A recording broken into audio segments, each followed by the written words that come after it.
Hello friends, how are you. I hope कि आपको मेरी स्टोरी सुनकर काफ़ी मज़ा आया होगा। और आज मैं लेकर आई हूँ अपनी नैनीताल जर्नी की स्टोरी। और मेरी स्टोरी का नाम है फन इन नैनीताल। तो सुनिएगा ध्यान से दोस्तों। हिल स्टेशन के बारे में या तो मैंने किताबों में पढ़ा था या फिर टीवी पर देखा था। मेरा बहुत मन चाहता था कि कभी मैं भी पहाड़ों पर घूमने जाऊं। और ईश्वर की कृपा से ये सुअवसर मुझे मेरी बेटी के 13वें जन्मदिन पर मिला। उस दिन धनतेरस का दिन था। हम अपनी कार बुक करके निकल गए। लगभग 7 बजे सुबह के टाइम था और हम अर्ली मॉर्निंग निकल गए। मुझे तो शादी के 13 साल बाद भी ऐसा लग रहा था जैसे ये हमारी हनीमून ट्रिप हो, क्योंकि शादी के बाद हम कहीं हनीमून पर गए नहीं थे। जॉब की वजह से छुट्टियां नहीं थी मिली ज़्यादा। सो मुझे ऐसा फील हो रहा था कि अब हमारा हनीमून होने जा रहा है।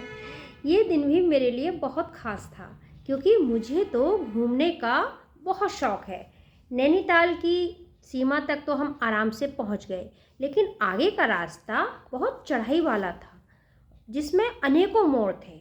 ऐसे रास्तों पर चलकर मज़ा तो बहुत आ रहा था, लेकिन डर भी बहुत लग रहा था। जैसे ही कार मोड़ पर टर्न होती, शियों, मेरी तो चीख ही निकल जाती और मैं अपनी बॉडी बैलेंस भी नहीं कर पाती थी, कभी ऐसे कभी ऐसे।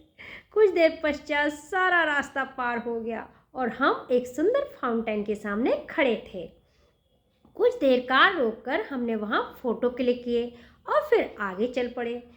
आगे जाने के बाद वहाँ के लोकल ड्राइवर्स ने कहा कि अब आपको अपनी कार पार्क कर देनी होगी यहीं पे और आप किराए की गाड़ी लेकर चलिए, हम आपको पूरा नैनीताल घुमाएंगे।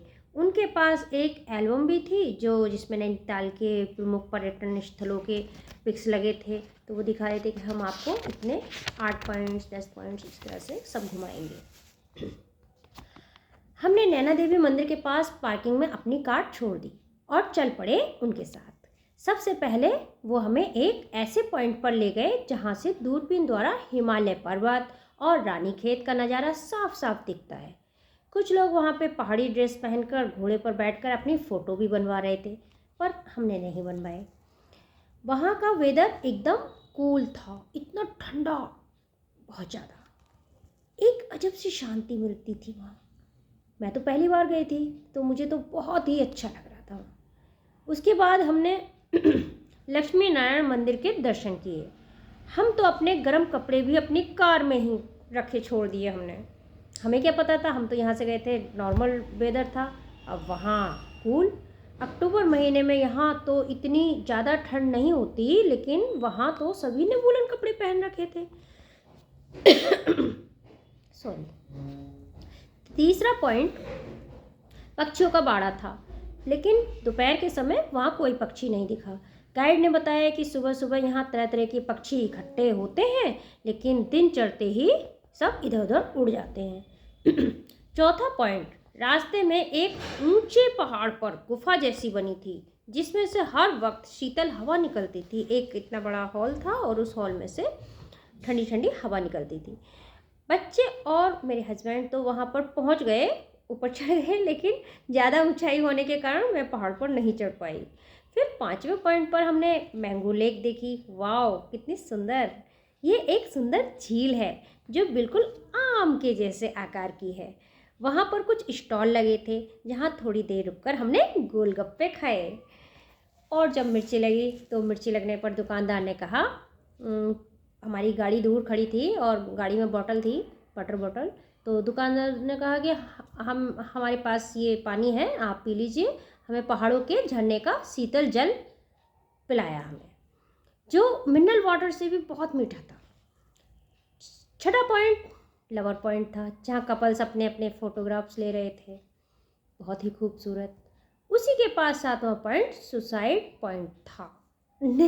नाम सुनकर तो थोड़ा डर सा लगता है कि सुसाइड पॉइंट, पर वो अंग्रेज़ों के ज़माने का था, जहाँ पहाड़ों पर रेलिंग लगे थे जगह जगह और नीचे की तरफ गहरी खाइयाँ थीं।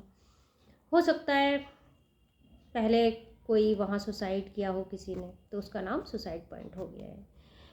और वहाँ मार्केट भी थी जहाँ से हमने बच्चों के लिए एक ट्राइपॉड लिया और मैंने अपने लिए एक रानी हार खरीदा। फिर हम एक और मंदिर गए जो काफ़ी ऊंचाई पर था। वहाँ बच्चों ने पहाड़ों वाली मैगी का आनंद लिया जो कि बहुत टेस्टी होती है, बहुत लाजवाब। फिर इस तरह ड्राइवर ने हमें 8 पॉइंट्स के दर्शन कराए और फिर वो नैना देवी मंदिर छोड़कर चला गया। वहाँ हमने नैना देवी मंदिर के दर्शन किए जो मेरी बहुत बचपन से ख्वाहिश थी।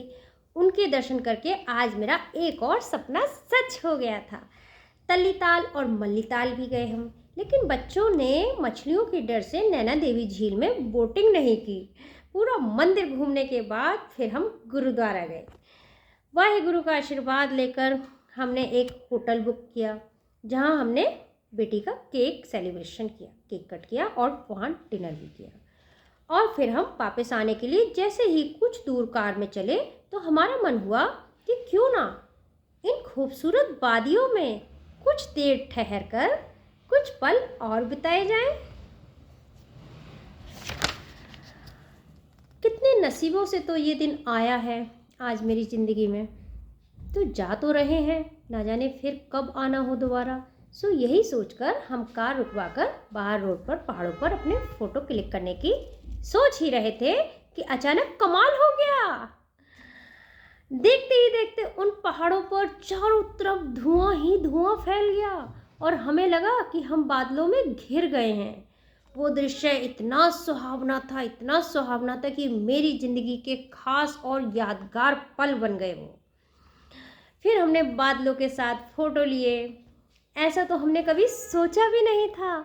शायद कुदरत ने अपना नज़ारा दिखाने के लिए हमें वहाँ रुकने का आभास दिलाया था।